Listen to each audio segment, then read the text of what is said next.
يغفر ويرحم.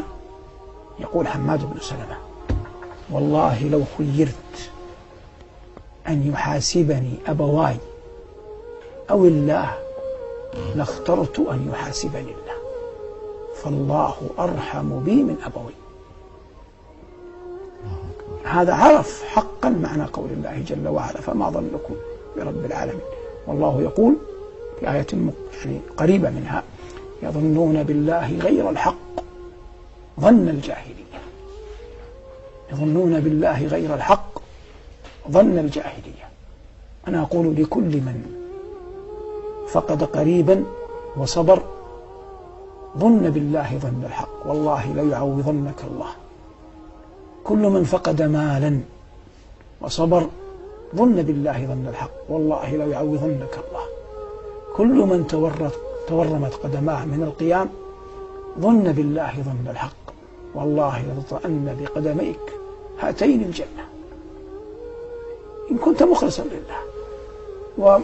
وأقول لكل من فقد ابنا أو أخا شهيدا في سبيل الله في ثرى الأرض أيا كان، في شرقها أو في غربها، في شمالها أو في جنوبها، ومات له أقرباء شهداء: ظن بالله ظن الحق، والله لا يدخلن الجنة ولا يشفعن فيك وفي أهل بيتك.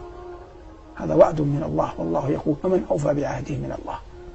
وكل من أنفق مالا أو دينارا، الله يقول: ما يفعل من خير فلن يكفره، والله لترينها أمامك كالجبال ضعفها الله جل وعلا لك، ومن أصدق من الله قيلا. يظن الإنسان بالله ظن الحق.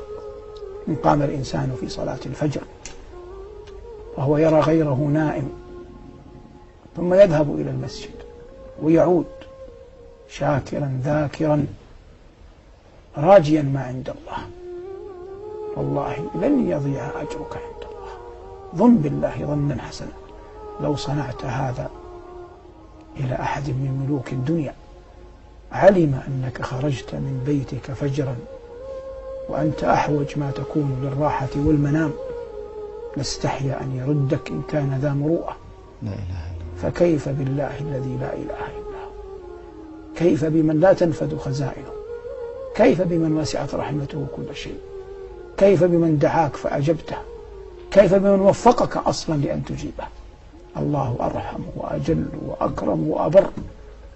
والعاقل كلما رأى كريما علم أن الله أكرم منه، كلما رأى قويا علم أن الله أقوى منه، وكلما رأى كبيرا علم أن الله أكبر منه، وكلما رأى نقصا نزه الله عنه.